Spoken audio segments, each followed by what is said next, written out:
Welcome our blood viewers to RTD's News English edition. As usual, we bring to you the major and top highlights of tonight.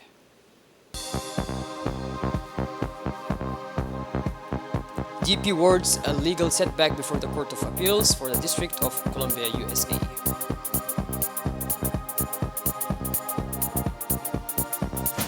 And in our international scene, in Qatar, Ismail Hani will be buried today in Doha after an official funeral in Qatar. Those were the major and top highlights. Welcome back to our newsroom, our beloved viewers. The Republic of Djibouti welcomes the decision of the United States Court of Appeals for the District of Columbia, which on July 30, 2024 overturned the judgment rendered on February 17, 2023 by a federal trial court in the United States. This particularly important decision comes in the context of the dispute between the Republic of Djibouti and the Emirati operator DP World concerning the Dorali container terminal. By restoring the law, the Court of Appeal validates the arguments long presented by the Republic of Djibouti. This invalidated judgment had, against all legal logic, guaranteed the United States exporter of an irregular award rendered by the London Aviation Tribunal. The latter has ordered the Republic of Djibouti to pay an amount of $474 million to the company of Dorali terminal container on the basis of an abusive request filed by DP World and its lawyers when they were not authorized to act on behalf of DCT. The company DCT, whose shareholders are 66.67% by the state of Djibouti and 33.33% by DP World, was placed by the Djiboutian court under the digital administration with the appointment of a provisional administrator of a provisional administrator in September 2019. The professional administrator was therefore the only one authorized to act on behalf of the former concessionaire of the Dorali container terminal. Does not hold any port assets in the Republic of Djibouti. Following the termination of the concession in February 2018, the date on which the management of the container terminal was entrusted to a new company called SGTD.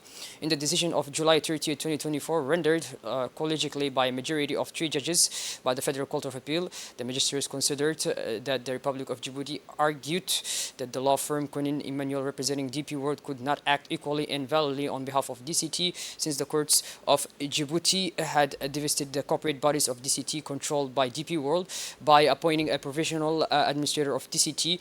The Federal Court of Appeal thus recalled a fundamental principle of law which obliges any judge to ensure that a lawyer pleading the case before the court has a mandate from the client he intends to represent.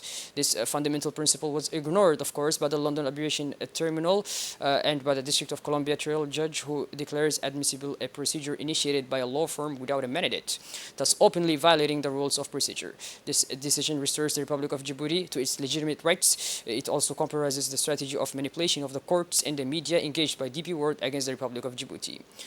The government of the Republic of Djibouti reaffirms its position, reiterated many times: only a direct agreement between the parties, which will guarantee the common interest but also the sovereignty of the nation on its strategic infrastructure, that will make it possible to end the commercial conflict with DP World.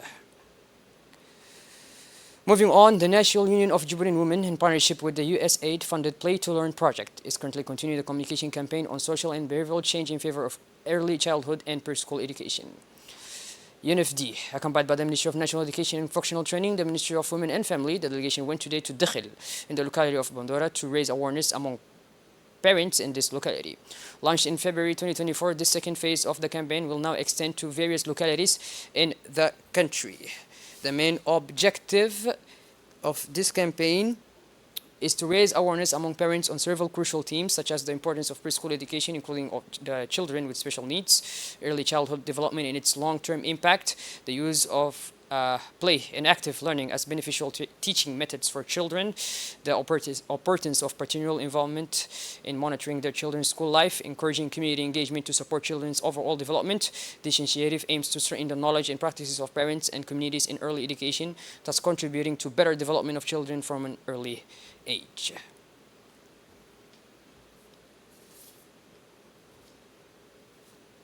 In our special magazine this evening, we will be talking about the setting up of the Citizen Service Center as part of the Public Administration Support Project. Let's follow.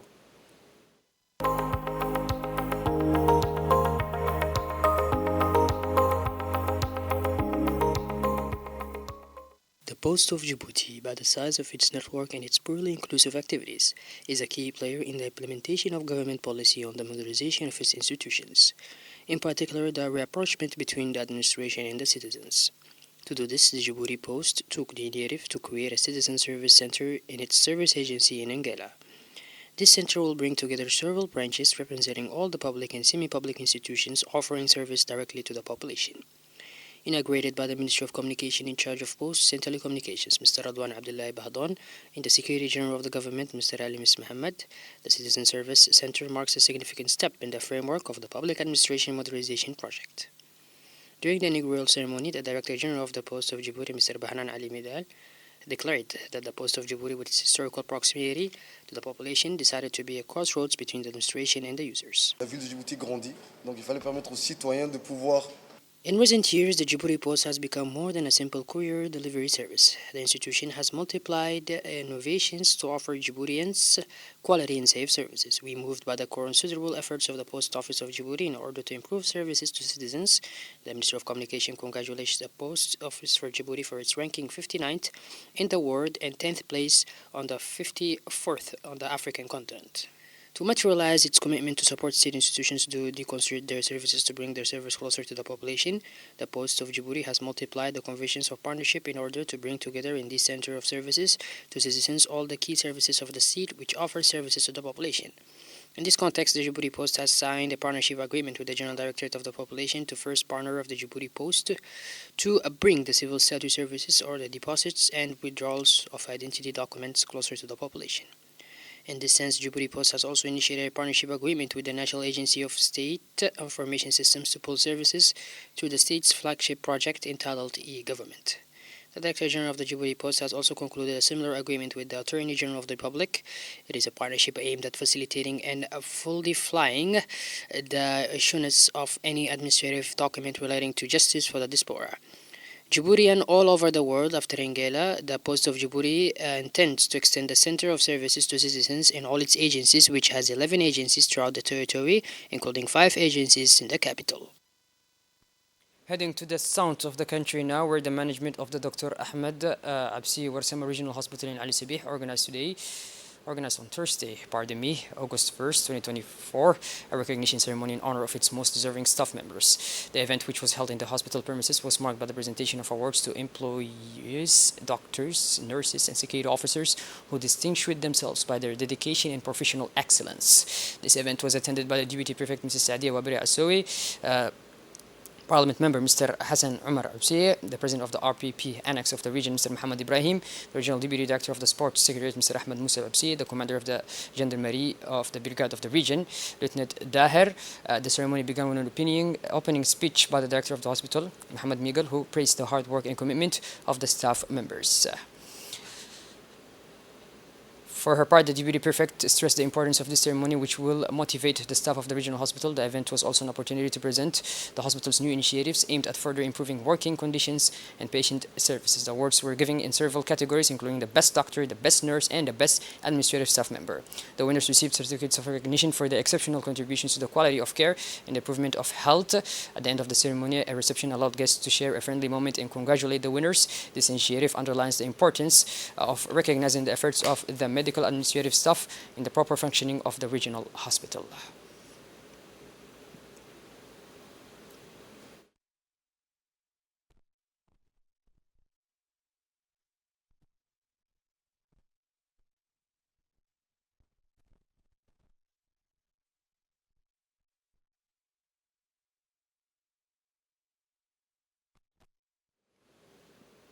Still in the south of the country, as every 2 years, the Union of the Truckers proceeded to the election of its president Friday, August 2nd, 2024. 2 candidates were in the running for that position, namely Mr. Muhammad Ilmi Waes and Mr. Umar Ilmi Warsama. The vote took place under the supervision of the prefecture of the region in the presence of a belief, but also assessors as well as OPJ of the Gendarmerie of Ali Sabih.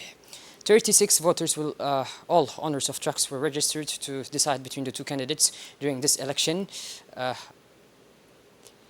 which ended with the victory of Mr. Muhammad Ilmi Waes with a score of 26 votes out of 31 votes in 5 votes for his opponent.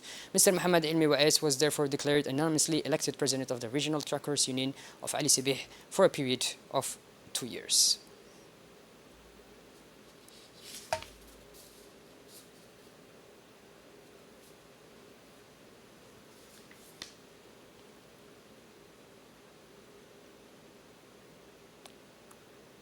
During the Olympic Games, our athlete Naima Zahra will compete in 50 meters freestyle event at 21 years of old. Zahra, who is Djiboutian American and currently resides in Dubai, joined the national team in 2020. Zahra began swimming at the age of 3 in the United States, where she lived with her parents. At 16, she was discovered by the Djiboutian Swimming Federation and resumed her training in Dubai. During her time in Djibouti, the federation has supported her development and helped improve her skills. Naima Zahra is the first Djiboutian sportswoman to participate in the Olympic Games. Her first major competition was in 2021 at the African Swimming Championship in Accra. She holds national records in both the 50-meter freestyle and 50-meter breaststroke. This will be Zahra's first appearance at the Olympics, competing in the 2024 Paris Games. Shifting towards the regional scene now, where the second conference of Somali ulamas ended in Mogadishu with new visions. This meeting of religious elites, which lasted 4 days, allowed to discuss on various important issues for Somalia. This conference was organized by the Ministry of Muslim Affairs of the federal government, allowed to bring together the greatest Somali ulamas and imams in the Horn of Africa and around the world. The President of the Federal Republic of Somalia, Dr. Hassan Sheikh Mahmoud, kicked off the work of this conference debate. He delivered a speech in which he presented the challenges facing the Somali people and the government. At the end of the conference, the Somali ulamas exchanged questions useful for peace, stability, and future prospects for the socio-economic development of the country. Religious elites are committed to spreading the values of tolerance, peace, and fraternity within society.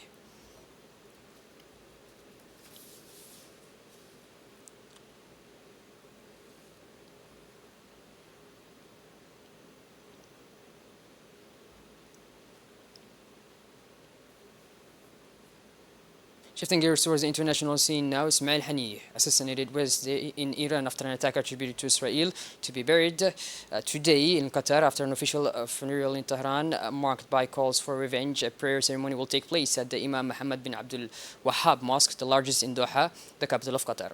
Haniyeh will be buried in a cemetery in Lusail, north of Doha, at the end of the funeral prayers in the Imam Mohammed bin Abdul Wahhab Mosque. Authorities have banned the movement of animals across the country and have launched a calling campaign on affected farms. Also known as PPR, outbreaks were first declared on 11th of July in Tisli region. The virus does not infect humans, but is highly contagious in goats and sheep and has a 70% fatality rate. The death toll from massive landslides in the southern Indian state of Kerala has risen to 256, State Health Minister Vanna George said on Tuesday. She told reporters that one of the main goals of Kerala authorities was to prevent the spread of contagious diseases, as it was still raining and bodies were buried under the rubble. Well, but these are beloved viewers, we finally conclude this edition. Thank you for being with us and make sure to tune in later for more. Have a wonderful evening. Take care.